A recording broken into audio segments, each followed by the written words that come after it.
એક સરકાર તો દરેક જગ્યાએ છે જે દેશ ચલાવે છે, પણ બીજી મિની સરકાર છે સોસાયટી. આજે આપણે જાણીશું સોસાયટીમાં પ્રોબ્લેમના મેઇન મુદ્દાઓ કયા.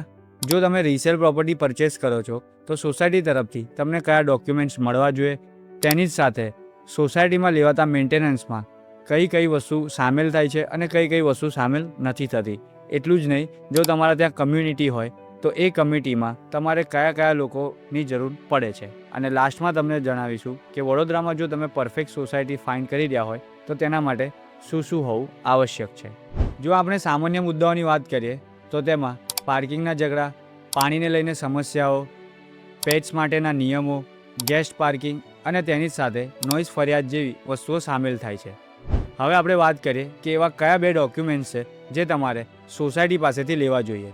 સૌપ્રથમ તમારે સોસાયટી પાસેથી NOC સર્ટિફિકેટ અને જો તમારી સોસાયટી કોઓપરેટિવ હોય તો તેની પાસેથી શેર સર્ટિફિકેટ લેવું અવશ્ય બને છે.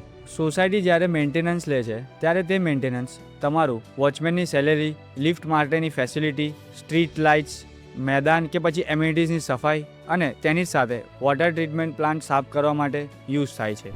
સોસાયટીને મેન્ટેન રાખી તેમાં આવનારા સમયમાં કોઈપણ જાતનો પ્રોબ્લેમ ના થાય તેનું ધ્યાન સોસાયટીની કમિટી રાખે છે. સોસાયટીની કમિટીની વાત કરીએ તો તેમાં પ્રમુખ, ઉપપ્રમુખ, ખજાનજી અને તેની સાથે સોસાયટીના 5 થી 10 મેમ્બરનો સમાવેશ થાય છે. પણ જો તેમના દ્વારા જો સોસાયટીને લગતું કોઈપણ રોંગ ડિસિઝન લેવામાં આવે તો એઝ અ સોસાયટી મેમ્બર રીતે તમારી પણ ફરજ બને છે કે તમે તેમને સુધારો. જો તમે વડોદરામાં પરફેક્ટ સોસાયટી શોધતા હોય તો હમણાં જ કોમેન્ટ કરો સોસાયટી અને હું તમને એક લિસ્ટ મોકલીશ જેનાથી તમને ખબર પડશે કે વડોદરામાં કઈ કઈ સોસાયટીઓ પરફેક્ટ છે. અને મારું માનવું એવું છે કે જે સોસાયટીમાં બધા હળી મળીને રહે તે સોસાયટી જ પરફેક્ટ હોય છે.